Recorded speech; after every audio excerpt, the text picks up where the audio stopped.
반갑습니다. 우선은 두 가지 송구하다는 말씀을 드리겠습니다. 첫째는 이게 좀 제대로 준비를 좀 했어야 되는데 제가 지난달 말에는 초에는 시드니에도 갔다 왔고 오전에 말레이시아 갔다 왔고 시드니 갔다 왔고 또 얼마 전에 바로 대만을 갔다 왔습니다. 그러고는 갔다 오자마자 바로 경상북도 영주에 문화탐방을 갔다 그저께 밤에 들어왔기 때문에 제대로 준비를 못했다는 점을 먼저 송구하게 말씀드리겠습니다. 두 번째는 이 영화에 관한 말씀을 드려야 되는데 가장 재미있어야 할 주제를 또 영상으로 보여드리지 못하고 말씀으로만 드리게 돼서 가장 재미없게 강의를 하게 돼서 너무나 송구스럽다는 말씀을 드립니다. 우선 1시간 한 10분 정도 여러분께 지금 한국 영화 과거, 현재, 미래에 관해서 말씀을 드리고 여러분의 질문을 한 30분 정도 받는 식으로 하겠습니다. 최근에 여러분 잘 아시다시피 한국 영화는 세계적으로 굉장한 관심을 모으고 있습니다. 최근 5년 동안만 하더라도 2019년에 봉준호 감독이 만든 기생충이라는 영화가 칸 영화제에서 황금종려상 대상을 받았습니다.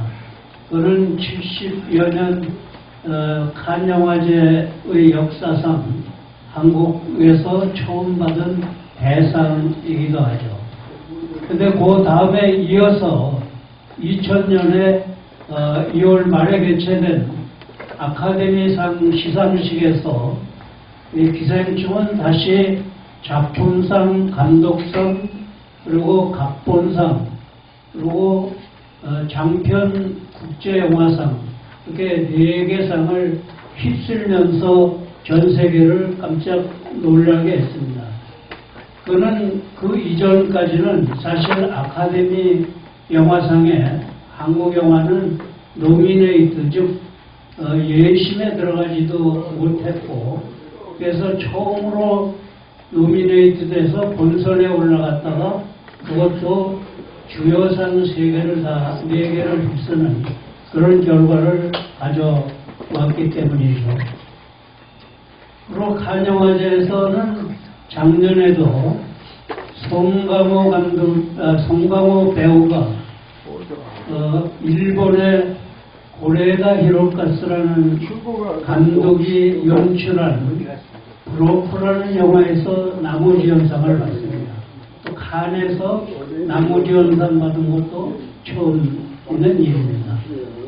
그 고레다 히로카스 감독은 봉준호 감독보다 1년 먼저 2018년에 칸 영화제에서 대상인 황금종려상을 또 받았고 그 전에도 많은 영화에서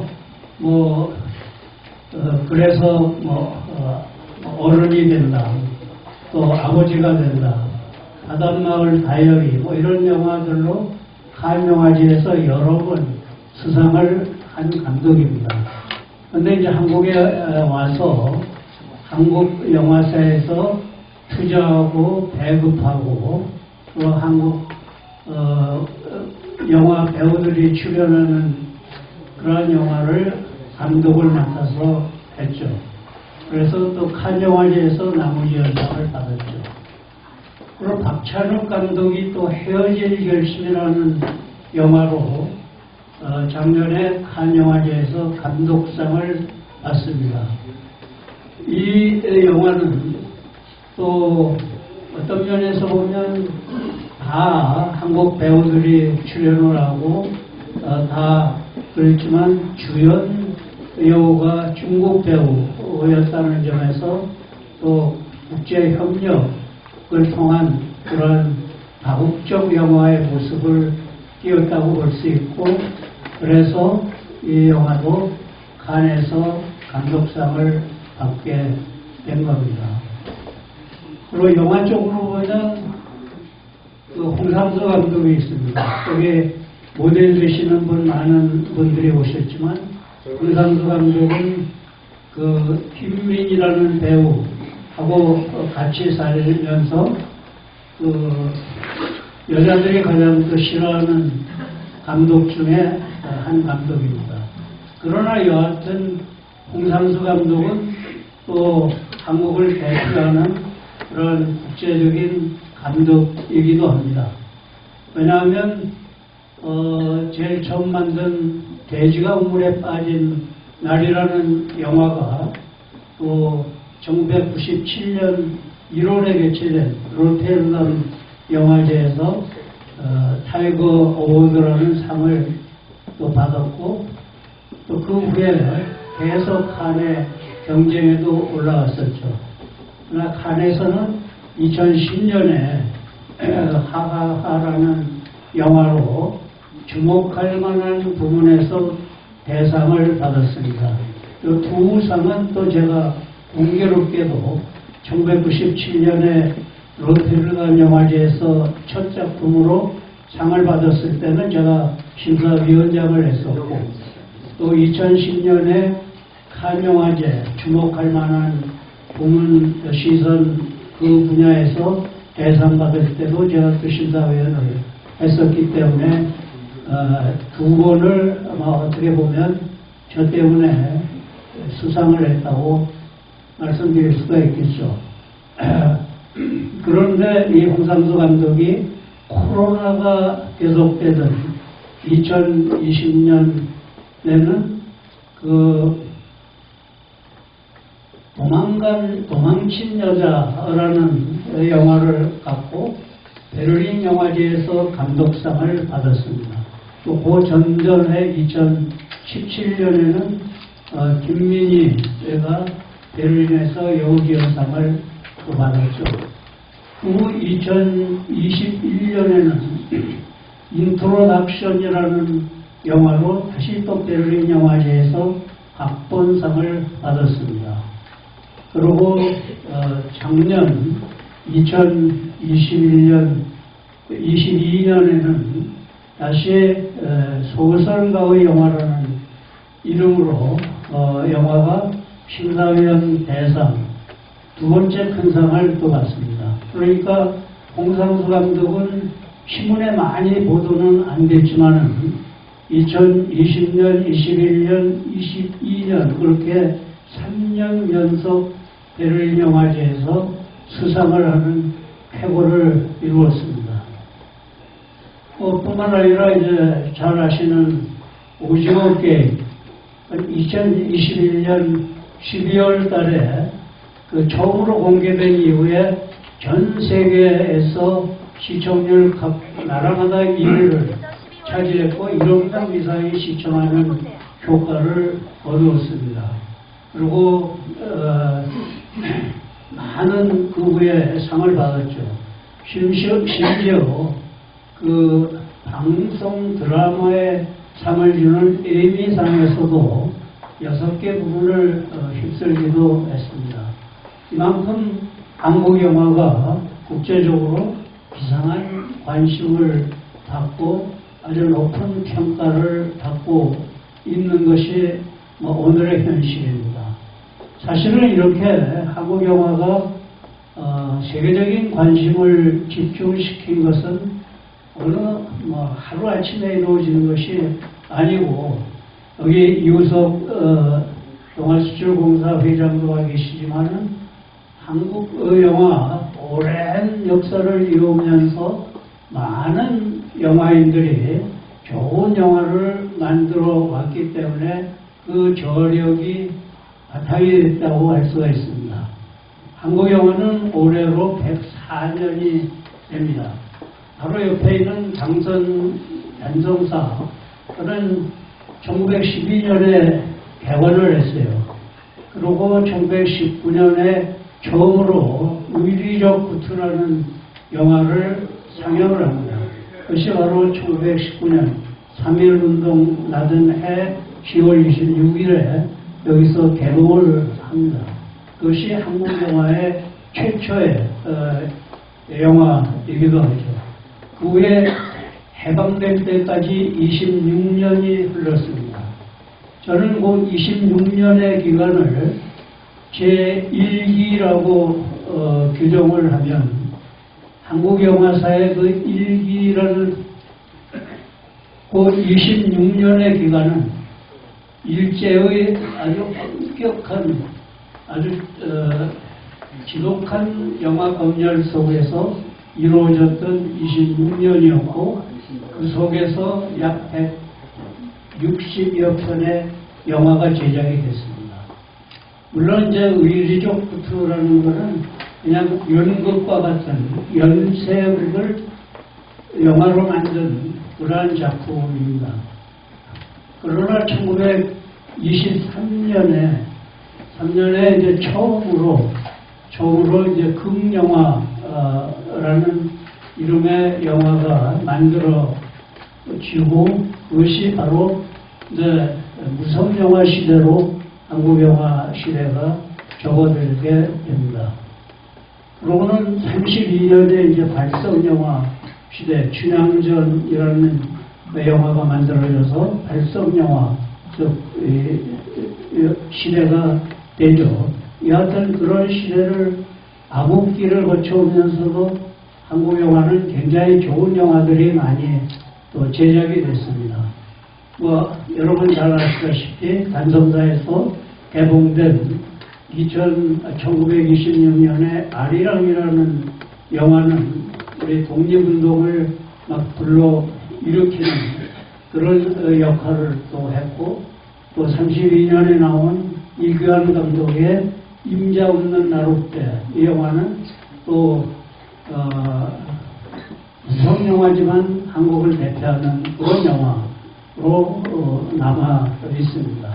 그래서 이런 영화들이 제작 160여 편이 제작됐지만 아쉽게도 6.25 그 전란 때 많이 없어졌어요. 왜냐하면 여기 계신 분들은 많이 아시겠지만 6.25 때 이 밀짚 모자 쓰는 것이 유행이 됐고, 이 밀짚 모자에 필름으로 탭을 감아서 쓰고 다녔기 때문에 많은 영화 필름이 이 밀짚 모자의 탭은 다 없어지기도 했고, 돈이 또 없어가지고 그 필름을 모아가지고 녹여서 나무로 만들어서 쓰기도 했고, 그래서 한국 영화가 대부분 다 없어졌어요. 그래서 현재 거의 해방 이전의 영화는 찾을 수가 없습니다.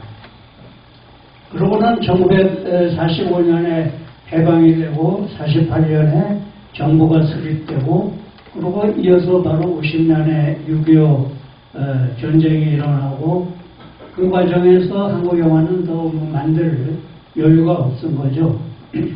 그리고 수복이 된 53년 이후에 한국 영화가 다시 이제 제작되기 시작을 합니다. 그 계기를 제공해 준 분이 바로 또 이승만 대통령이십니다.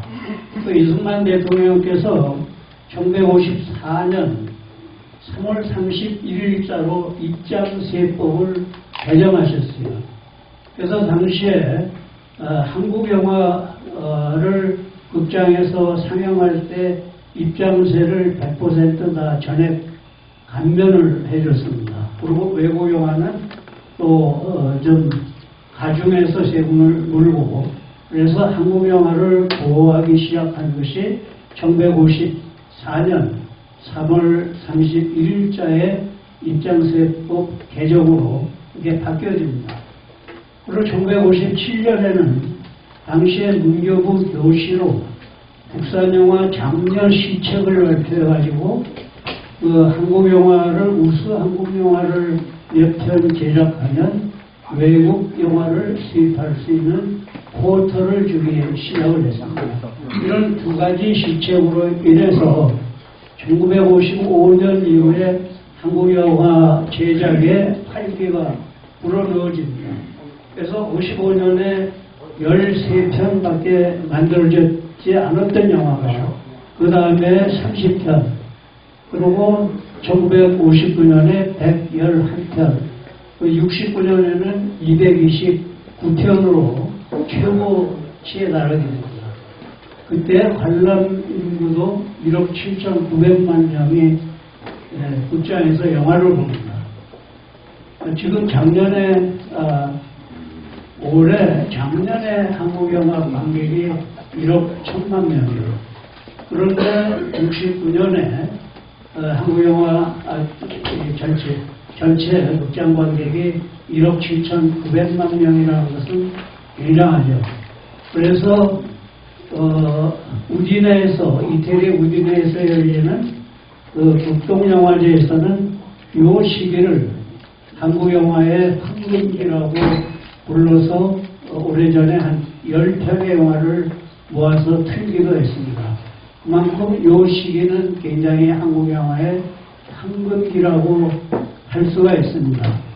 실제로 1955년에는 이강천 감독의 피아볼이라는 영화가 또 만들어졌고, 1956년에는 한영모 감독의 자유부인이라는 또 영화가 만들어져서 상업적으로도 성공을 합니다.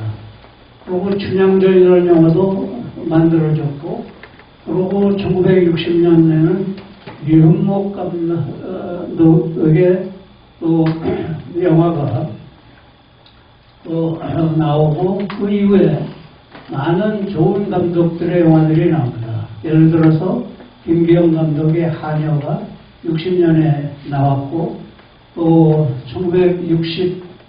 1961년에는 그 마부라는 영화, 강대진 감독이 만든 마부라는 영화에 김승호라는 배우가 연기를 하면서 그 베를린 영화제에서 처음으로 은곰상을 받습니다.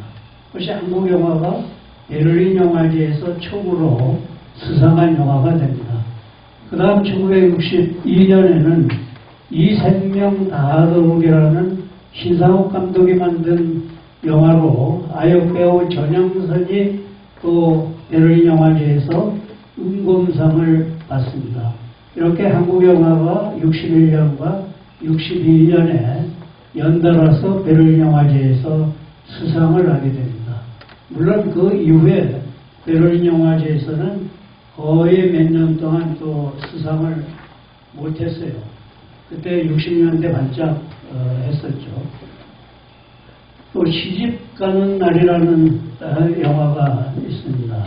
이 시집가는 날이라는 영화가 1956년에 만들어졌고 57년에 베를린 영화제 그냥 처음 상영이 됐고, 또 아시아 영화제가 있었습니다. 당시에는 각 나라를 이렇게 순회하면서 제작자들이 중심이 돼서 운영하던 아시아 영화제가 있었는데, 그 아시아 영화제에서 일본에서 개최된 제4회 영화제에서 시집가는 날이 희극상을 받습니다. 그렇게 한국 영화들이 50년대와 60년대 초반에는 굉장히 또 국제적으로 평가를 받았었다. 그러나 엄격하게 얘기해서 이 시기를 골든 에이지, 황금기라고 하기에는 산업적으로는 뒷받침이 안 됐기 때문에 그냥 전성기였다, 이렇게만 말씀을 드려도 좋을 것 같습니다.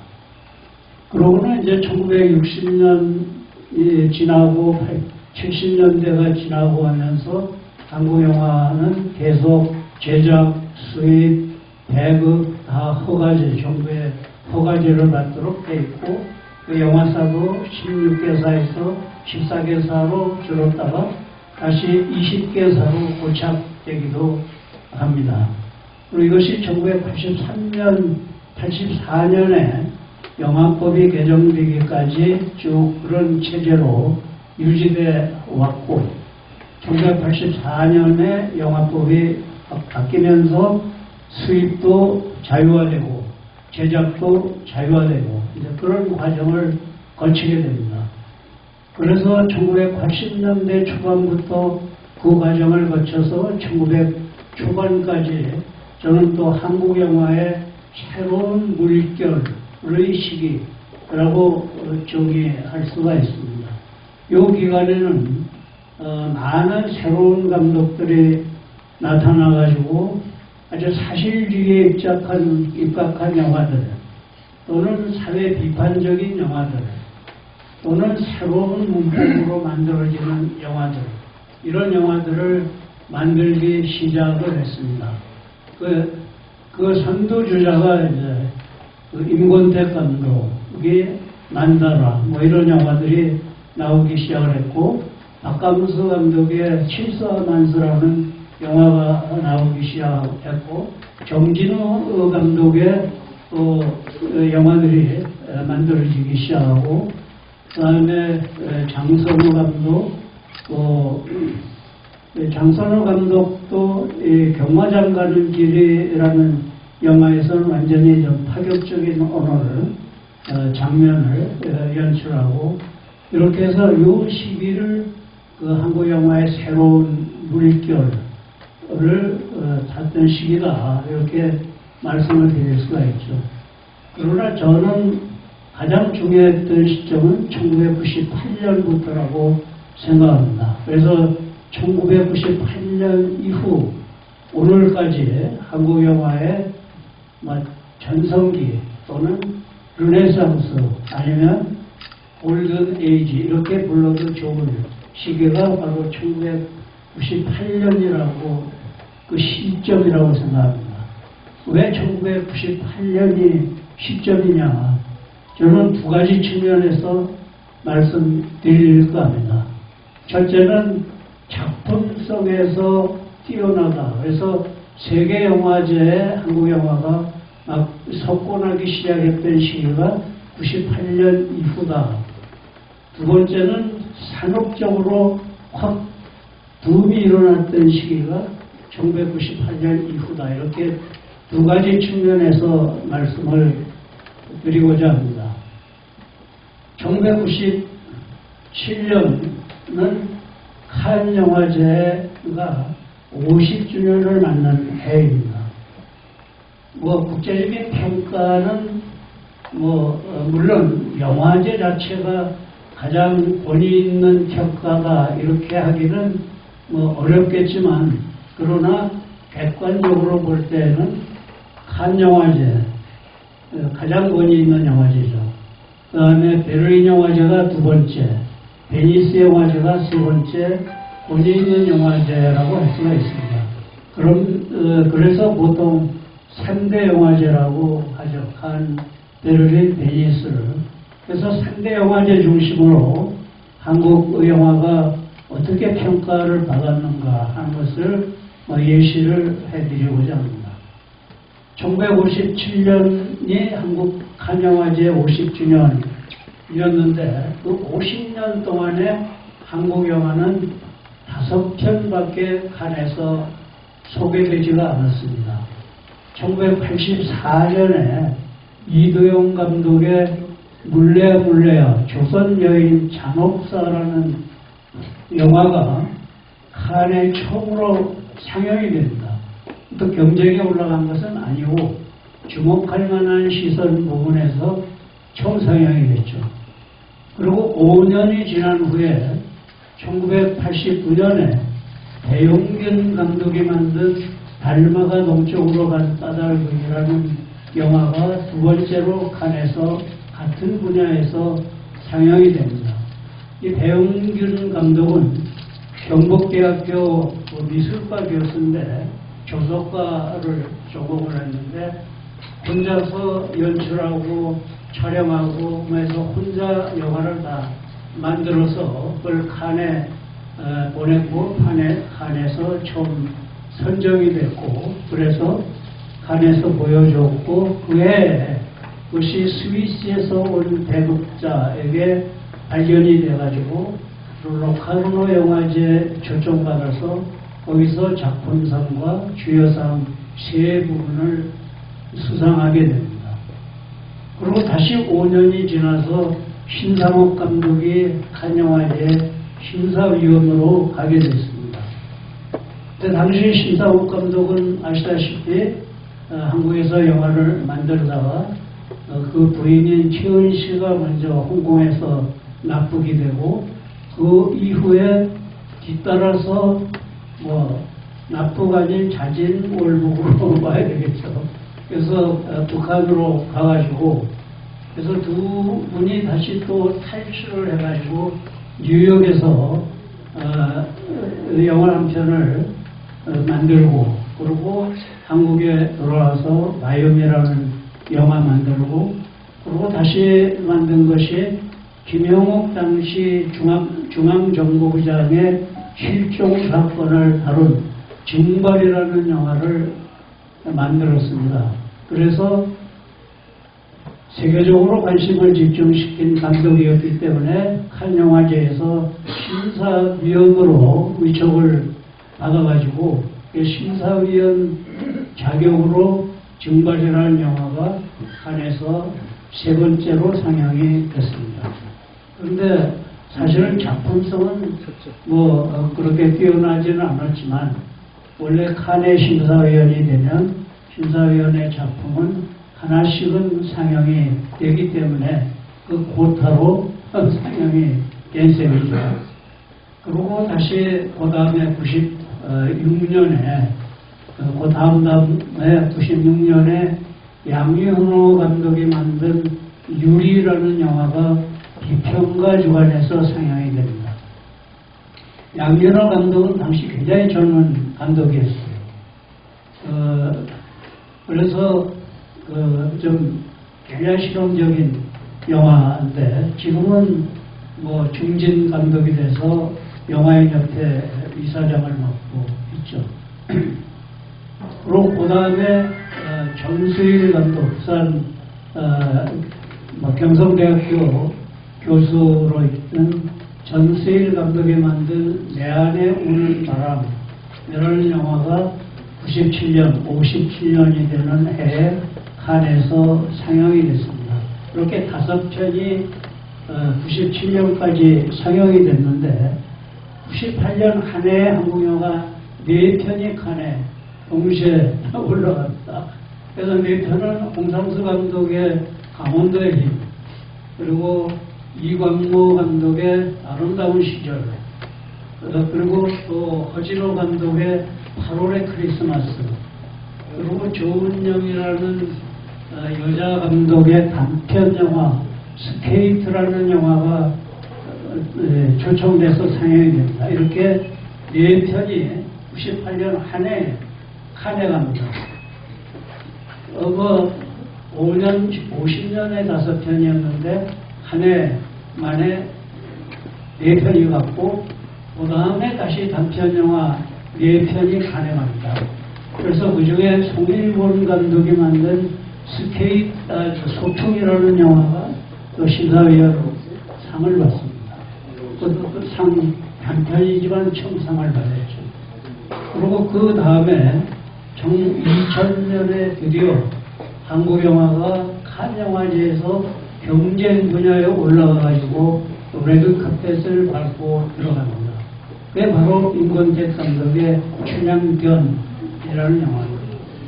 저는 96년부터 매년 칸 영화제를 가면서 가장 부러웠고 속상했던 거는 이마무라 쇼웨이 감독, 이런 감독들이 그냥 칸에 레드카펫 밟고 들어가서 왕메르 국장의 좌석에 기립박수 받아가면서 앉고 영화 상영은 끝난 다음에 상을 받든 안 받든 5분 내지 10분 동안 기립박수 받고 그것을 옆에서 지켜보면서 왜 한국 영화는 이 경쟁 분야에 못 올라가느냐 한탄하고 있다가 그 실현된 것이 2000년입니다.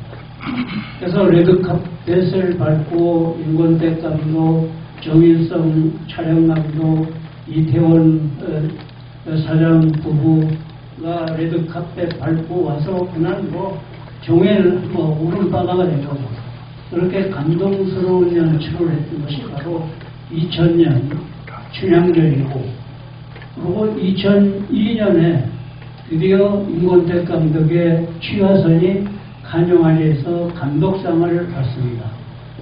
뭐 한국 영화로서는 최초로 또 감독상을 받는 거죠. 그리고 같은 해 2002년에 이창동 감독의 오아시스가 베니스 영화제 초청받아서 또 감독상을 받았고, 배우 문소리가 신인 연기자상을 받습니다. 2002년에 그렇게 칸에서도 감독상을 받았고 베니스에서도 감독상을 받습니다. 그리고 2004년에 그 박찬욱 감독이 만든 올드보이가 칸에서 심사위원 대상 두 번째로 큰 상을 받습니다. 그리고 다시 2007년에 이창동 감독이 만든 미량이라는 영화로 전도연이 여우지연상을 칸에서 받습니다. 그 전에 베니스에서는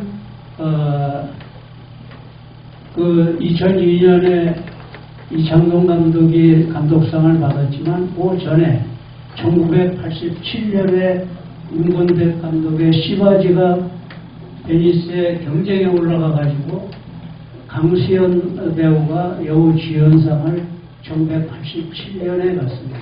물론 그 이후 99년에 강수연은 다시 아제아제 바라이제로 모스크바에서 여우주연상을 받고 세계 최초의 한국 영화 사상 처음으로 월드스타라는 이름을 받게 됐지만 아깝게도 작년에 타게 했습니다만, 그래서 여하튼 2007년에 이제 전도연이 다시 칸에서 여우주연상을 받게 되고, 그리고 또 앞서 얘기했지만 김민희가 베를린에서 2017년에 다시 여우주연상을 받아서 3대 영화제에서 한국 여자 배우들이 다 여우주연상을 받게 됩니다.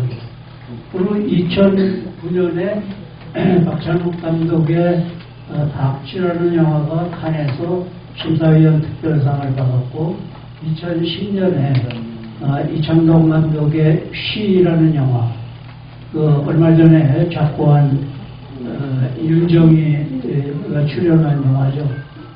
그 쉬라는 영화로 또 각본상을 받습니다.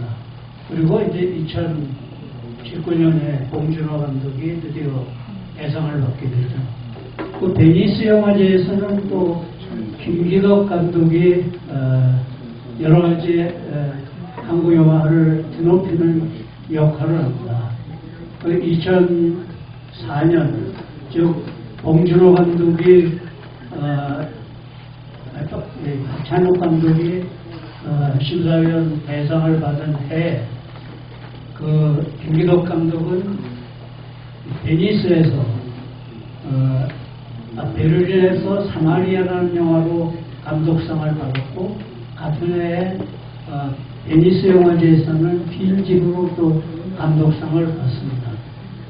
그 김기덕 감독은 그 후에 2012년에 또 베니스에서 대상인 황금 사자상까지 받죠. 어떤 면에서 보면 김기덕 감독은 일찌감치 그 베니스, 칸 또는 베를린 영화제에서 많은 상을 받으면서 오히려 봉준호, 박찬욱 이런 감독들보다는 유럽에서는 김기덕 감독 하면 한국을 대표하는 가장 좋은 감독으로 이름을 떨쳤던 감독인데, 아깝게도 이제 미투에 걸리고 재판에 회부되고, 그래서 중앙아시아를 이렇게 넘어서 라트비아의 수도 리가에 가 있다가 코로나로 거친 판정을 받아서 객사를 하게 됐죠. 그래서 좀 아까운 감독을 잃기는 이렇습니다. 이렇게 베를린 칸, 베를린 베니스 영화제를 통해서 한국 영화가 위상을 드높여왔고 그것이 바탕이 돼서 사실은 2019년에 봉준호 감독이 방금 종려상을 받았다고 그렇게 말씀드릴 수가 있습니다. 또 1998년부터 산업적으로도 굉장히 한국 영화는 크게 고도 성장을 하게 됩니다. 윤건택 감독의 서편제라는 영화가 1993년에 만들어졌습니다. 그게 단성사에서 개봉이 됐죠. 100만 넘는 관객이 기록을 했습니다. 그것이 지금 같이 멀티플렉스가 극장이 있을 때 다 동시 개봉을 했었다면 아마 1000만 관객을 동원할 수 있었을 영화라고 봅니다. 93년에 서편제가 단성사에서 개봉됐을 때 한국 영화 시장점이에요. 시장점이라는 것은 100명의 관객이 영화관을 찾았을 때 한국 영화를 본 사람이 몇 명이 되느냐에 따라서 시장 점유율을 계산을 하는 거죠. 어느 매출액이나 관객이나 거의 같습니다. 그 비율은. 그래서 그때의 시장 점유율은 16.9%. 그러니까 17%밖에는 한국 영화를 안 봤다는 거예요. 그 서편제를 볼 때. 근데 그러니까 산업적으로도 취약할 수밖에 없죠. 또 동시에 그 이야기는 미국 영화가 거의 80% 이상을 독점을 하고 있었다는 뜻과 같습니다. 한국 영화가 16.9% 하면 그런데 그 후에 조금씩 올라가서 20% 그리고 1998년에 25%까지 점했어요. 그러다가 1999년에 강재규 감독이 만든 쉬리라는 영화가 있습니다. 이 쉬리라는 영화가 관객 620만을 동원을 했습니다. 그러면서 한국 영화 시장 점유율을 37.1%로 확 올라갔어요. 그리고 그 다음에 또 일시적 현상일 것이라 생각했지만 그 다음에 2000년도에 그 공동경비구역 JSA 박찬욱 감독이 만든 그 영화가 다시 620만을 동원하면서 시장 점유율은 35.1%로 유지를 했습니다. 그런데 2001년에 그 곽경택 감독이 만든 친구라는 영화가 부산에서 올로케라고 부산에서 찍은 영화인데 이 영화가 관객 800만 명을 동원합니다. 그러면서 한국 영화 시장 점유율은 50.1%로 확 올라갔어요. 그 이후부터 한국 영화는 계속 50%대 이상으로 쭉 유지를 해서 작년까지도 51%까지 유지를 합니다. 한국 영화가 51%를 넘어섰다는 것은 그동안에 스크린 쿼타를 사수하기 위해서 삭발 투쟁도 하고 또 극장에 밴드 집어넣고 막 해가지고 많은 무리를 일으키고 있지만 이제는 더 이상 스크린 쿼터를 사수할 필요가 없다. 스크린 쿼터가 없어도 한국 영화는 자생적으로 관객 50% 이상은 동원한다 하는 것을 말하는 것이죠. 그것이 바로 2001년부터 시행이 된 것입니다. 그리고 2003년에 강석 감독이 만든 실미도라는 영화가 12월에 개봉이 되고 그리고 강재규 감독이 만든 태극기 휘날리며라는 영화가 2월에 개봉이 되면서 2004년에 두 영화가 1000만 관객을 동원합니다. 각각 1100만씩 동원을 하니까 이제 한국 영화는 이 1000만 관객 시대를 넘어서게 된 겁니다. 그 후에 또 2006년에는 괴물이라는 봉준호 감독의 괴물이라는 영화가 1300만 명, 그리고 왕의 남자, 이승익 감독이 만든 왕의 남자가 1200만 명을 한 해에 또 두 편이 동시에 1200, 1300만 명을 동원함으로써 완전 확고하게 굳어졌고 시장 점유율은 60%를 넘어서게 됩니다.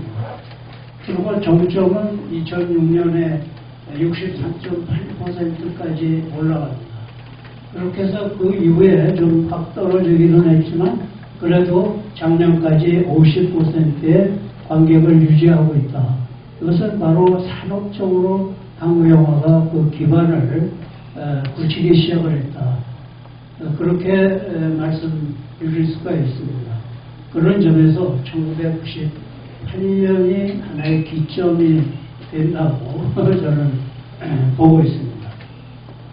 그럼 왜 1998년 이후에 그렇게 됐느냐? 우선 관객 동원 면에서 보면 1998년에 강변 CGV가 13개관이 개관을 합니다. 그래서 그 다음에 99년에 삼성역에 있는 메가박스가 또 18개관이 개관을 합니다. 이렇게 해서 전국적으로 멀티플렉스 극장이 1998년을 기점으로 전국적으로 확산되면서 관객 동원을 급소하게 한 거죠. 그러니까 이 멀티플렉스 극장이라는 것이 장단이 있습니다. 그러니까 어떤 관에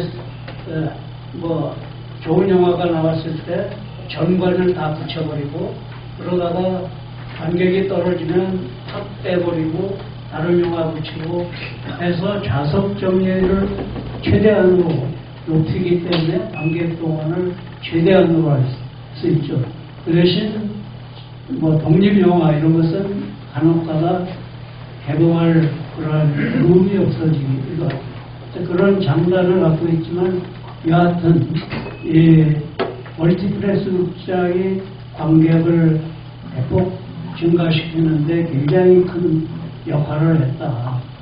그래서 앞서 얘기했던 1969년에 1억 7,900만 명의 관객은 그 외에 4천만 명대로 확 떨어져가지고 계속 가다가 멀티플렉스 극장이 생기면서 확 관객이 올라가기 시작을 합니다. 그래서 작년 2019년에 2억 2천만 명까지 관객 수가 늘어나게 되는 것이죠. 그것이 이제 산업화에 가장 큰 역할을 했다. 또 하나는 이 CGV, CJ ENM 또는 롯데시네마, 메가박스 이런 대형 기업들이 영화에 투자하기 시작하면서 산업화를 촉진시켰다. 이렇게 볼 수 있습니다. 그럼 작품에 있어서 왜 갑자기 이렇게 확 뛰어갔느냐? 저는 부산국제영화제가 1996년에 창설되고 1967년부터 칸 영화제나 다른 세계 각국의 영화제 프로그래머나 책임자들이 부산에 와서 한국 영화를 올라가기 시작하면서 1998년 이후에 한국 영화가 3대 영화제에서 계속 크게 소개되기 시작했다. 그래서 그 영향의 하나라고 보고, 두 번째는 그는 우연이지만 1996년, 7년, 8년 사이에 지금 세계적으로 관심을 끌고 있는 감독들의 첫 작품이 다 그때 나왔습니다. 그러니까 김기덕 감독의 제일 첫 작품인 악어 1996년에 나왔습니다. 홍상수 감독의 첫 작품 돼지가 우물에 빠진 날 1996년, 그 다음에 이창동 감독의 초록 물고기 1997년, 이렇게 해서 세계적으로 각광받는 한국 영화 감독들의 첫 작품이 1996년을 전해서 나오기 시작했다. 봉준호 감독의 첫 작품 플란다스에게 또 1997년 이렇게 해서 요 시기를 계기로 해서 한국 세계 영화계를 제패했던 감독들이 그 시기에 다 나타나서 한국 영화를 세계에 알리기 시작을 했다. 이런 점들이 저는 원인이라고 생각을 합니다. 그러면 한국 영화가 이렇게 계속 확 성장을 했으면 또 잘 돼야 될 것이 아닌가. 근데 저는 1990, 물론 2020년부터 이제 코로나 팬데믹이 오면서 영화 산업 자체가 큰 위기에 봉착합니다. 그건 비단 한국뿐만이 아니고 세계적인 공통현상이에요. 왜냐하면 코로나 때문에 대면 활동이 안 되고 극장 좌석 간격을 띄고 앉아야 되고 그러면서 극장을 사람들이 안 가게 됩니다.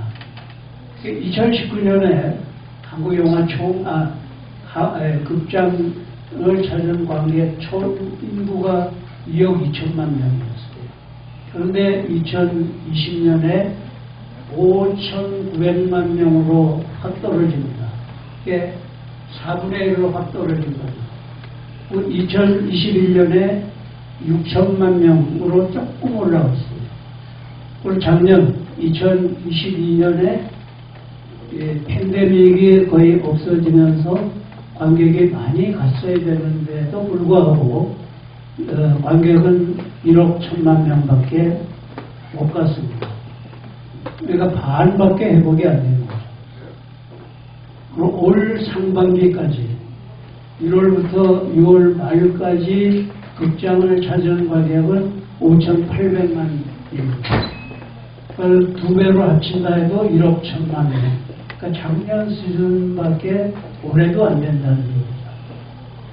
두 가지 요인이 있습니다. 한 번 관객을 뺏겼으면 그 관객이 좀처럼 안 돌아오는 거죠. 그리고 그 코로나 팬데믹 기간에 OTT 서비스, 그러니까 온라인 서비스에 의한 영화 상영이 집중적으로 늘어나면서 사람들은 극장 가는 대신에 집에서 영화를 보게 됩니다. 그래서 이 관객이 OTT 서비스에서 넷플릭스와 같은 데 뺏기고 나니까 좀처럼 극장으로 안 와요. 그래서 이게 극장도 이제 문을 닫는 극장도 많이 생기게 되고 또 관객이 안 들어오니까 더 큰 문제들이 생겼습니다. 팬데믹 기간 동안에 많은 대작 영화들을 준비를 했습니다. 물론 2019년부터 준비를 했죠. 그래서 극장에 관객이 들어와야지 대작 영화를 풀어야 되는데 관객이 동원이 안 되니까 대작 영화를 못 풀죠. 그게 한 100여 편 정도 밀려 있습니다. 만들어놓은 영화를 못 풀게 되니까 제작자들은 또 새로 영화를 안 만들려고 해요. 그래서 영화 제작이 거의 끊겼습니다.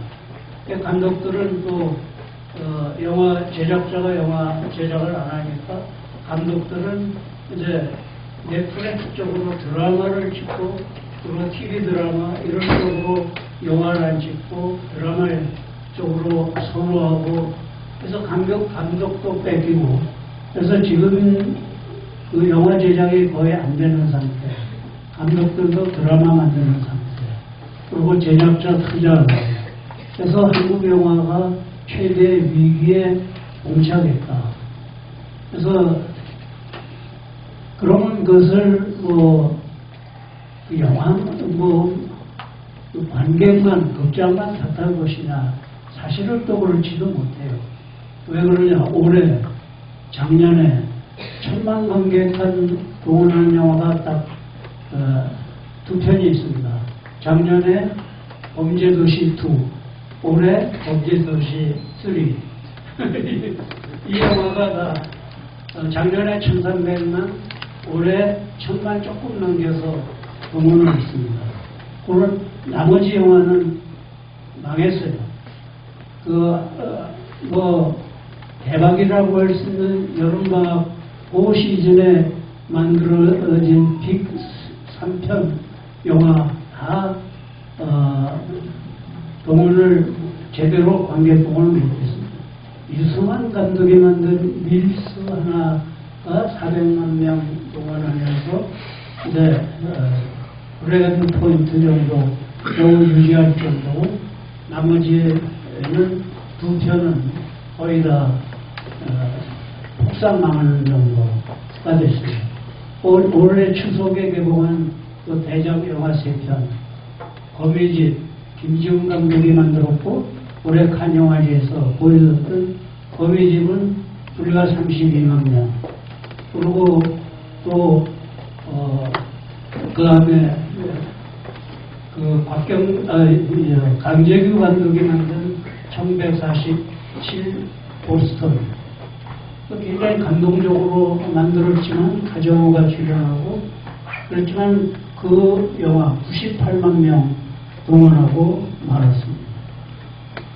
그래서 이 올해 추석에 개봉한 3편의 영화도 거의 망했죠.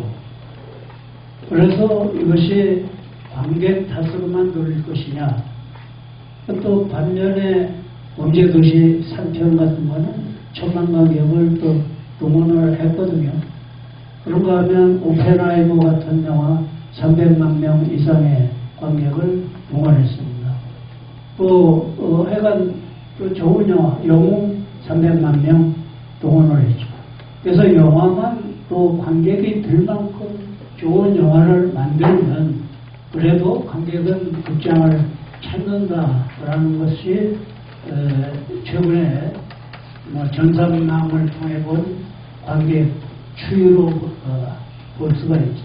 그렇게 해서 한국 영화는 또 위기에 봉착을 해 있다. 그래서 저는 사실 30년은 공식 생활을 좀 해왔습니다. 그리고 34년째 영화 쪽 일을 하고 있습니다. 그러니까 오히려 공식 생활의 정도라면 영화 쪽 일은 우회도라고 볼 수 있는데 이제는 우회도가 정도가 됐어요. 그래서 저는 지금도 현업이나 마찬가지로 올해 벌써 7번째 해외 영화제 나갔다 왔고 또 11월에도 내년 4월에 개최되는 호치민시에서 처음 열리는 영화제 명예회장을 맡아서 또 11월에 그 준비차 또 호치민시를 갑니다. 또 특히 저는 영화계 원로라는 사람이 영화관이 이렇게 폭삭 망하는 걸 보고 있을 수 없지 않느냐 해서 제가 2월에 촬영 카메라를 사가지고 각 극장들을 찾아다니며 그 어려운 현실들을 쭉 인터뷰하고 찍고 그리고 세계 거장 감독들을 다 만나면서 영화관이 살 길에 관한 지혜를 인터뷰를 하고 있습니다. 그래서 고레다 히로카스 감독도 만났고 일본에도 갔었고 대만에도 가서 영화 감독들 만나고 오래된 영화관 찾아다니고 한국에서도 광주국장도 가고 예전에 소서 아카데미 국장도 하고 해외에 있는 국장도 하고 이런 작은 극장들을 찾아다니면서 지금 세계 중진 감독들의 지혜와 앞으로 이제 영화 전공하는 학생들 인터뷰를 통해 가지고 MZ 세대들의 지혜를 모아서 한국 영화 또는 한국 영화관이 살 길을 모색하는 그런 다큐멘터리를 카메라 들고 다니면서 찍고 있다는 것을 마지막으로 말씀드리면서 두서없이 재미없게 말씀을 드리고 제 말을 끝내고 여러분들의 의견을 질문을 받도록 하겠습니다. 감사합니다.